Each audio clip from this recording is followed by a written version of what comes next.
بسم اللہ الرحمن الرحیم۔ ہمیں تو مسئلہ یہ ہے کہ ہمیں تعصب نے مار دیا، ہم نے تو شیعت کو اسلام کو بھی تقسیم کر دیا، وہ ادھر ہے یہ ادھر ہے۔ بھائی اسلام اسلام ہے، اسلام کے لیے معیار تقویٰ ہے۔ آپ اپنے اندر تقویٰ پیدا کر لیتے آپ قوم ترقی کر جاتے۔ اب اگر آپ نے نہیں کیا تو بھائی دوسروں کو تو مانو، لیکن کیونکہ وہ نہیں، وہ آغا صاحب مسئلہ ہے۔ مسئلہ کیا ہے؟ یہی تو نفس ہے جس نے پھنسایا ہوا ہے، اور پھر دشمنوں کی سازش، کیونکہ دشمنوں کو ہی پتا تھا کہ یہی ہیں جو بچائیں گے۔ کہا کہ نہیں ان کے خلاف بولو، ان کے خلاف۔ جب دیکھا کہ باہر سے تو رکتے ہی نہیں ہیں، یہ مارو تو یہ اور کھڑے ہو جاتے، تو ان کے اندر گھسو، ان کے اندر دراڑیں ڈالو، ان کے علماؤں کو برا بھلا بولو، جتنا بولو کہ ہم تمہیں زیادہ پیسے دیں گے۔ گھبرا گئے آپ لوگ، لگتا ہے لوگوں کو اصل میں ٹینشن ہوتی ہے کہ آغا صاحب ایسی باتیں۔ بھائی مسئلہ دیکھیں، بات حق ہے۔ اب آپ اور کتنا اس کو چھپائیں گے کہ قوم اپنی جو ہے وہ آپ کی جو ہے وہ ڈاما ڈول کھڑی ہوتی ہے، ان کو سمجھ میں نہیں آتی مولانا صحیح بولتا ہے یا وہ صحیح بولتا ہے جو پتہ نہیں کہاں سے آیا ہے۔ وہ آپ کیسے کریں گے؟ بھائی آپ بھی فیصلہ کریں نا اپنا۔ دوسروں کو تو آپ فیصلہ کرواتے رہتے ہیں کہ بھائی ادھر ہو یا ادھر ہو، تو خود بھی ادھر ہو یا ادھر ہو۔ بھائی مانے آج آپ کے حرموں کو کس نے بچایا ہے؟ مانے آج اسلام کا پرچم کس کے ہاتھ میں ہے؟ مانے آپ۔ ہمیں تو اپنی گلیوں کا نہیں پتا، ہم اپنے محلوں کو صحیح نہیں کر سکتے، ہم عالم اسلام کو صحیح کریں گے؟ وہ کہ جو دور اندیش ہیں، جنہوں نے دشمن کے سامنے سینوں کو تانا ہوا ہے، وہ ہے۔ اس میں گھبرانے کی بات ہی نہیں۔ آخری زمانہ ہے اجزاء محترم۔ میں تو اپنا حق ادا کر کے اس لیے چلا جاتا ہوں کہ مجھے تو موت کا پتہ ہی نہیں ہے۔ شاید مجلس اتر کے آخری رات ہو، قبر میں اندر ہو، تو میرے سے تو سوال کیا جائے گا روز قیامت۔ روز قیامت کیا ابھی سوال کیا جائے گا۔ ہر روز امام کے سامنے حاضر ہونا ہوتا ہے۔ امام پوچھتے ہیں کہ ہاں بھی نوکری دی تھی تمہیں، یہ تمہارے لیے تھوڑی آئے تھے، تم اتنے خوش ہو جاتے ہو، کتنا رش ہوتا ہے، یہ ہمارے لیے آتے ہیں۔ اور جب ہمارے لیے آتے ہیں تو ہماری بات پہنچا رہے ہو کہ نہیں پہنچا رہے؟ نہیں مولا خوف ہے۔ کس سے؟ اگلے سال مجلس نہیں پڑھوائیں گے۔ نہیں مولا خوف ہے۔ کس سے؟ پتہ نہیں کوئی پتہ نہیں کچھ کہہ دے، کچھ کر دے۔ کہا تو پھر غلط آئے ہو، یہاں تو آنے کی شرط تھی گردن کٹوانا تھی۔ خب اگر تیار نہیں تھے تو یہاں آئے کیوں تم؟ تو پھر تم میں اور باقیوں میں فرق ہے۔ کربلا دعوت یہی دے رہی ہے، عشق کی وادی ہے، اس وادی میں آنا ہے تو گردن کٹوانی پڑے گی۔ کیوں؟ کیونکہ جس کے ارباب نے گردنیں کٹوائی ہوں، ہماری گردنوں کی قیمت کیا ہے؟ تو عزیزان محترم، نظام سمجھے، اللہ کے ولی کو سمجھے، وہی ہے جو نجات دے گا اس عالم کو، اور اس تک بڑھنے کے طریقوں کو سمجھے۔ پوری طاقت ہے دنیا کی، دیکھیں ہر طرف سے، پیسے سے، زور سے، اسلحے سے، فتنوں سے، پروپیگنڈوں سے، سازشوں سے، فرقہ واریت سے اس امام کا راستہ روکا جا رہا ہے۔ اس اللہ جل اللہ جل اللہ جل اللہ جل اللہ جل اللہ جل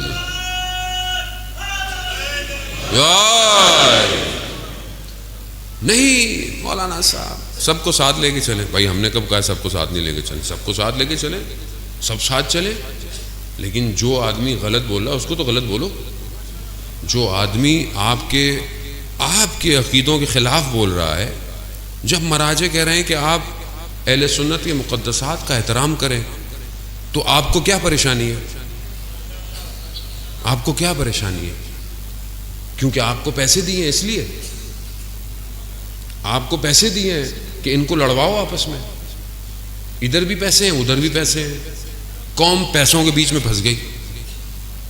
آپ سمجھ نہیں رہے، یہ سازش بہت بڑی ہے، یہ چھوٹا موٹا معاملہ نہیں ہے کہ آپ جذبات ہو نہیں مولانا صاحب ذاکر ہیں ہمارے۔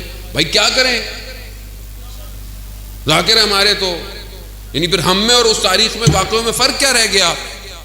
کہ جن کو سمجھ ہی نہیں آیا ممبر رسول پر آیا رسول کا نمائندہ ہے یا شیطان کا نمائندہ بیٹھا ہے. آپ سے بولا نہیں جاتا، اصل میں کسی سے بولا نہیں جاتا. کیوں؟ کیونکہ بھائی وہ نہیں پڑھوائیں گے، وہ نہیں پڑھوائیں گے. نہ پڑھواؤ بھائی، نہیں پڑھواؤ. قوم کو ٹکڑے کر دیا آپ نے، تباہی پہ لے آئے. آج آپ ہی کے کلپ دکھا کر آج ہمارے سنی بھائیوں کے دل جو ہیں وہ تکلیف میں اور وہ ہمارے خلاف کھڑے ہو رہے ہیں. کس کی ہے؟ ہم نے بولا ہے؟ کسی عالم نے بولا آج تک؟ کن کی چیزیں سوشل میڈیا پہ پھیلی ہوئی ہیں؟ قصوروار کون ہے؟ ہم لوگ خود ہیں. ہم ہی دعوت دیتے ہیں. چومو، جو بھی ہے مولا کا ذاکر ہے، چومو. آپ چومیے. اب جا کے برباد کر دیا آپ ہی کے شہر سے بات لے کر. اور بھاگے کہاں؟ اگر بھاگنا ہی تھا تو جاتے کم اور نجف جاتے.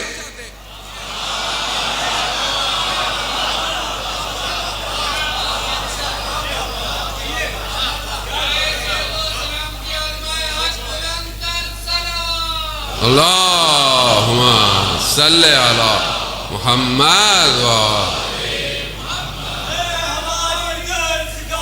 کربلا کربلا کربلا کربلا غالی عزیزان محترم کربلا کربلا. یار سمجھنے کی کوشش کریں. تاخیر ہو رہی ہے ظہور میں. اللہ کا نمائندہ منتظر ہے، نجات اسی نے دینی ہے.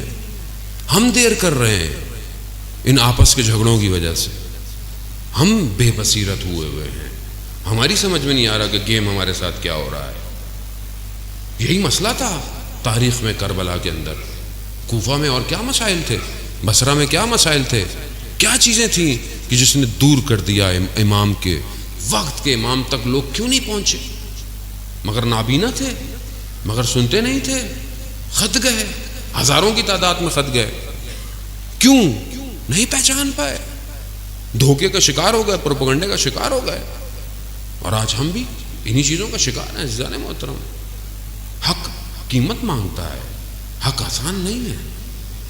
حق اگر اتنا آسان ہوتا تو پھر تاریخ بھری پڑی ہوتی. لیکن ہمیشہ چند لوگ ہی جو ہے وہ حق پہ رہے. اور خدا بھی کوانٹٹی نہیں مانگتا، خدا بھی کوالٹی مانگتا ہے. تم کوالٹی اپنے اندر ایجاد کرو، اپنے اندر چیزیں پیدا کرو، وقت کا امام تمہارا انتخاب کر لے گا. امام ایسے ہی ہے. امام تو منتظر ہے کہ کوئی جوان میری طرف آئے. امام تو انتظار کر رہے ہیں کس کا؟ ایک حر کا، کہ کوئی ایک حر بن کے آ جائے. اور تاریخ اسی کا انتظار کر رہی ہے. عزیزان محترم، اپنا وقت ضائع میں معذرت چاہتا ہوں اگر میری کوئی بات آپ کو یا کسی کو بھی دل آزاری کا باعث بنی تو قطعاً میرا مقصد نہیں ہے. کیونکہ ہم بحیثیت ایک قوم جو ہے وہ پیچھے دھکیلے جا رہے ہیں. اور اس میں ہم کئی حد تک اس میں ہماری بھی اپنی غلطیاں ہیں. اس کو مانیں. ہم لوگ ہم نے سنجیدہ نہیں لیا معاملوں کو. بڑے عرصے سے جب ہمیں کہا جاتا ہے کہ اپنی صفوں کا خیال کریں، اپنی صفوں میں دوسروں کو شامل نہ ہونے دیں، لیکن ہمیں بھی سمجھ میں نہیں آئی کہ آج ہمارے ساتھ کیا ہوتا ہے. ایک بھی لفظ انسان کے وجود سے غلط نکلے اور اس کی وجہ سے اگر کوئی شخص مارا جائے تو دنیا میں بھی مشکلات ہیں اور آخرت میں بھی مشکلات ہیں. آیت اللہ عظمہ بہجت فرماتے تھے کہ یہ جو تم دوسروں کے جو مقدسات ہیں ان کی توہین کرتے ہو، چاہے تم اپنے گھر میں کر رہے ہو، لیکن اگر تمہاری یہ بات کہیں اور پہنچتی ہے، حتیٰ انہوں نے پاکستان کا نام بھی لیا کہ اگر پاکستان میں بھی کسی شیعہ کو تمہارے ان حرکتوں کی وجہ سے مارا جائے تو تم اس کے قتل کے ذمہ دار ہو. کیوں ہم اپنے مومنوں کو اذیت دینا چاہتے ہیں؟ خو بھائی اتحاد سے رہیں، آپ متحد ہو کر جو مشترکات ہیں اس میں گفتگو کریں. ایک خدا ہے، ایک رسول ہے، ایک قرآن ہے. بس اہل بیت کی جو محبت کرتا ہے بسم اللہ، نہیں کرتا اس کی اپنی نصیب ہے. اہانت نہ کرے، آپ بھی نہیں کریں، وہ بھی نہیں کرے. اور جب وہ آخری آئے گا وہ تو ایک ہی ہے نا.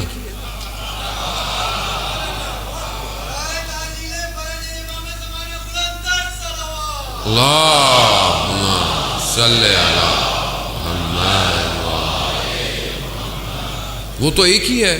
وہ تو ہر قوم میں ایک ہی ہے، کو کسی نے نام بدل دیا، کسی کے کچھ اور نام، میں سے کوئی فرق نہیں پڑتا، ہے ایک ہی. تو اس ایک کی طرف بڑھے، ایک امت ہو کے مل کر اپنی طاقت دکھانی ہے نا، اور اتنی نعرے بھی لگانے ہیں تو اسلام کے دشمن کے مقابلے میں لگائیں. اپنے اتنی جو آپ اتنا اپنے آپ کو دکھا رہے ہیں کہ یہ ایسا ہے ویسا ہے، تو دشمن اسلام کے مقابلے میں لگائیں. وہاں تو لفظ بھی نہیں ہلتے، وہاں تو آپ سے کچھ بولا بھی نہیں جاتا. تو اس کا مطلب ہے کہ ہم سمجھ نہیں پائے کہ دشمن کون ہے. اصل میں ہم خود دھوکے میں ہیں اور دھوکے میں رکھا گیا ہے. یہ سراب ہے، اس سے بچیں.